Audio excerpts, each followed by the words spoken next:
Y'all, the BMF TV show is something else. The BMF TV series on Stars is crazy. For real, man, the acting on the show is mostly terrible.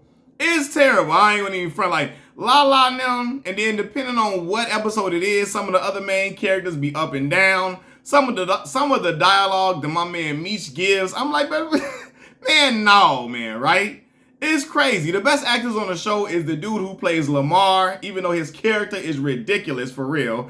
And then my man's the guy Russell Hornsby, who plays Charles Flannery. They the best two actors on the show. But y'all know, and I know, and your mama know, your auntie and your cousins know. The show is ridiculous. It really is. But it's so damn entertaining, I can't stop watching it. I want to see what happens next week, the week after that, the week after that. I can't stop watching it. Because there's a whole lot of drama. It's a whole lot of crazy stuff going on. You be like, did this shit really just happen? Did this just happen on the TV show? Like, bruh, I be like, man, from the fake dog that Lamar brought into the pulpit, into the church, y'all know that was the fake dog from Martin. The fake dog from the Martin episode where he was playing like Nino Brown with the black turtleneck with the chains on his neck. It was that same damn fake dog from that episode that he gonna bring up in there to Pastor Swift at the Baptist church. I'm like, bro, and then the dog, look, y'all, the dog stiff as hell. Look like it's a goddamn oversized Beanie Baby. The dog ain't moving or nothing. If it's a real dead dog, you gonna see some limbs moving or something. Ain't nothing moving on the damn dog as if like taxidermy had taken place on the dog. Like it was just stuffed and stiff. I'm like, gee, what the hell? Right? I promise y'all, I was laughing so damn hard when he brought this dog in, asking Pastor Swift to resurrect the dog as if he was goddamn Lazarus. Like I like, what is going on, man? Like from that to Snoop's wig that he got on, I'm like, they was better off having my man's with the little when his hair is flattened like it was in Bones or something like that, or curled or something. They was better off with that, because there was a whole lot of pastors out there with that type of hairstyle for real and believable. And even though I know some pastors with the hairstyle that Snoop got on, but the wig is crazy. I'm like, yeah, this is a wig from the Tyler Perry collection for sure. And I ain't hating on the black show. It's really, really just hilarious. But I keep watching it because it's so damn entertaining. Right? And I'm looking at a lot of stuff that's going on, because I say the show is ridiculous because my man Lamar is causing so much goddamn havoc, and is not one sniff of a police officer on his trail. No police officers are on his trail at all. The brother dropping bodies left and right all across the city, and nobody is onto him. Like for real, like even at least in Power, Ghost was dropping bodies, and him and Tommy was, but the police were trying to figure out, they were onto them. They were always like, okay, this may have been connected to Ghost, whoever Ghost is. This may be connected to Tommy Egan. This person may be connected to the Jimenez cartel. Like, Lamar killing everybody, and ain't nobody even saying a peep about the murders. The brother escaped the hospital. I think he choked out a police officer. It was either a hospital worker or a police officer. It might have been law enforcement. Choked out and killed the police officer and just walked out scot-free, and ain't nobody even, you ain't heard a peep of a police officer trying to figure out what's going on and how the hell Lamar out here, where he at? How you escape from a hospital? You just go up and just leave. Nobody even figure out what's going on. Nobody know where you at. You killed somebody though in the process. Nobody looking for you. All the police worried about in the damn show is Meech. Is Meech and Terry. That's all they worried about. I'm like, bro, what is nobody gonna worry about Lamar out here killing folks? Like, the man is a sociopath, a psychopath, a serial killer if I ain't never seen one. Biting people's ears off and shit. And I'm like, you got the whole Hannibal Lecter vibe, and nobody looking for dude? Not a soul, and no law enforcement, no detective, no nothing is wondering what the hell could he be? It's crazy, man. Like, and then the last episode took the cake. Pastor Swift, aka Snoop Dogg, in the middle of the sermon, when Lamar comes in to confront him and asks him to fix his dog and basically calls him a false prophet because he can't do what his word says, and Snoop reveals that he's just a messenger. He's just a servant, right? And then Lamar is approaching him aggressively and talking to him as if he's gonna do something to the brother, and Pastor Swift swiftly pulls out the blicky from under his robe. The pastor pulls out the ning ding from under the robe, ready to take Lamar to heaven to see the Lord. I was like, yo, this is crazy, man. Like, and then the brother says, when I ain't gonna lie, when Snoop says, brother, I am not repeating myself. Fam, I'm up in here laughing my ass off. Like, bro, and then when he leaves the dog, somebody in the congregation yells out, you forgot your dog. I say, gee, what am I watching, bro? What am I watching? But again, it's so damn entertaining. Like, even Snoop Dogg is entertaining and charismatic in that scene where you be like, damn, is this Snoop or Rodney from Baby Boy that I'm watching? I don't know which one is which in this situation. But again, it is funny. It's funny, man. And then he says, somebody said, what did Snoop said something like, trying to make me resort back to my East Side ways. The devil is a lie. And then he said, let the church say amen. And everybody in the church just screams amen as if the pastor didn't just pull the tool out from under his robe. Everybody forget all about that. Well, first when he pulled it out, I hear a woman say, pastor, right? She yelled. I know, but it's a good message in that story. I'm like, yo, the black churches need security in there. It needs to be some type of armed security in churches from a lot of the stuff that's happened in black churches over the years, because the black church is so welcoming. Anybody can come up in there, and you've heard situations and stories of, we know, psychopaths and killers coming into church and creating and causing massacres, so on and so forth. So in all reality, Pastor Swift was protecting his congregation and said, hold on now.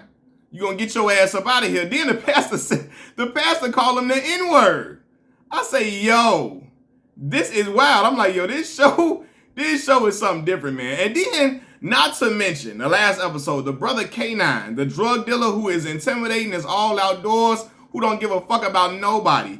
K9 shot his own damn mama in her head for stealing from him. Shot his own mama. And then she lives. And then at later on in the episode, she brought the brother a plate of chicken with her head wrapped up like a goddamn mummy. I'm like, yo, what is the man shooting his mama, shoot his own damn mama, she lives, and now she bringing him chicken, smiling, and act like everything is all good in the family. Then when Meech undercuts him, when Meech and Terry backdoor him, he says, oh, you just a boss, and everything is all gravy and all good, and K9 ain't tripping? I said, now, if K9 don't come out to Meech in the next episode, I'm like, come on now, writers. Ain't no way this brother popped his own goddamn mama, and now he just respect Meech and them Terry so much for undercutting him and going behind his back. Oh, nah, brother, he gonna want vengeance, right? But I'm like, the man popping his own damn mama in the head like it ain't nothing, like it ain't shit. I was like, yo, this show crazy, man. This show, like, Lamar is under the Hannibal Lecter Act, dumping the colonoscopy, is that what they call it? The colonoscopy bag all over the dude. I'm like, oh, hell no, fam. This is an episode of Fifth Factor we watching? Or BMF? Like, I don't know which one is which. For real, man. But it's so damn entertaining. I really want to know what's happening from Charles out there looking like he goddamn, like he's seen the ghost of Tupac in the damn, well, Tupac wasn't alive then. But just swear to God, looking like he's seen the damn ghost of Marvin Gaye in that episode, in the last episode when he Meech sees him, catches him on a date with his side chick at the strip club. First of all, let me just address the strip club. Because goddamn it, that woman was thicker than a bottle of Heinz ketchup. For real. The woman was thicker than a bottle of Heinz ketchup that's been left in the refrigerator for about a month. I was like, God damn now. I don't know they were making them that thick back in the damn 80s now. They wasn't that thick that back then, I don't think. But that woman, woo! I say, nah, Brother Charles. Brother Charles is in a damn conundrum. And then when he try to go tell his side chick in the previous episode before that, he done with her. Boy, she put them breastises on his back. Put them tick old bitties on his back. God damn, the brother just gave in. He caved in immediately. She put it on his back and lifted up his shirt so he can feel him. The brother said, oh my God, and then he proceeded to give that woman the rod of God. You hear me? Because Brother Charles stays in church, but doing ungodly things. But however, we know a lot of church going people do those things. You know what I'm saying? But I'm looking like, got Brother Charles up in there. He's smiling and giggling all in the damn strip club. And she asked him, have you been with two women before? The brother proceeds to say, yeah, you and Lucille. Yeah, more than you and Lucille. Like, brother, She ain't talking about that. She talking about the three-way, the threesome. And he catches on to the fact that he like, Charles like hanging with that freak. Charles loves hanging with that freak, you know, and that is his thing. He loved hanging and kicking it with her. I'm like, yeah, man, this is something else, man. But of course, the show is really embellished because there's no way Lamar, the real Lamar, Layton Simon, he's been on Vlad TV. The brother went out here dropping bodies and biting off ears and all of that. They had to make it dramatic to where Mish can have a nemesis who is opposing enough to get us on the edge of our seat and have us entertained and enthralled. Mish can't just be having his way against every single body and getting dudes out of there that quick.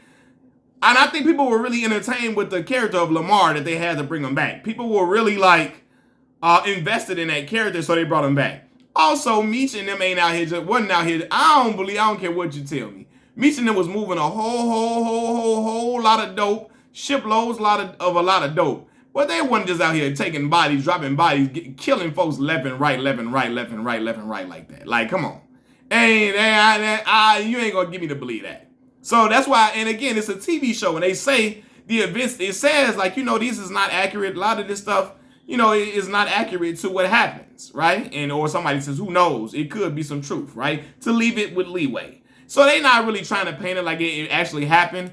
My comments are directed at people who say that BMF is better than Power Book 2 because BMF is based off real life. And I'm like, brother, do y'all really think that this dude was out here doing all of this stuff in real life? Do y'all really think like in real life, all these bodies is just dropping and the police ain't out here worried about them, looking for them? Brothers ain't out here. Like, come on. Nah, fam. It ain't just going down all like this. But again, the show is entertaining as hell. It's comical. Lala up on here messing with Terry and then making Terry look like the ultimate goofy. Every time she calls him to get her out, she plays the damsel in distress. And then she gets Terry to come to her rescue. And then when Terry comes to her rescue, she tells him he's a little ass boy every single time. Then she wants Terry. She mad at Terry for getting LaWanda pregnant again. She mad at Terry. She don't want Terry to be with LaWanda. But then tells Terry she ain't leaving Boom because Boom and her are married. That's her husband. And it don't go like that. Well, sister, what the hell it go like? How you mad at Terry for still, you know, for building on his family or still with LaWanda, having LaWanda at his house? But you and Boom ain't never parting ways. Y'all together forever, but then you want Terry to be your knight in shining armor. Ma'am, make up your goddamn mind. Make up your damn mind, Terry. Don't let it. And then I was glad when, you know, Terry pulled up and stunned on her a little bit, but then all it took was her to call Terry back in. He fell back in. I hope he don't keep being a goofy for this woman, but chances are he is because it's TV and it's the damn show. Right? But again, the show is ridiculous, but entertaining is all outdoors, and I'm going to keep watching. I ain't going to lie. I'm interested in watching season 3 because I'm like, yo, this shit is ridiculous. But again, like, man, it's captivating in ways. The acting is not great, but it's like the stuff that's happening, the outlandish stuff, is like, shit, man, I don't know. 50 and them they got them. They got themselves a series, man. It ain't better by no means. It ain't nowhere near better than Power Book 2. But I'm still going to keep watching because, again, the characters and the things that they do and the situations they find themselves in is highly entertaining and it's highly, it's action-packed at times, man. But, hey, man, what do I know? I'm just a YouTuber from Chicago, Illinois. Southside to be specific. Machiavelli Mills TV. Y'all let me know what y'all think about the BMF TV series in the comment section below. Like the video, subscribe to the channel. I'm out. Peace.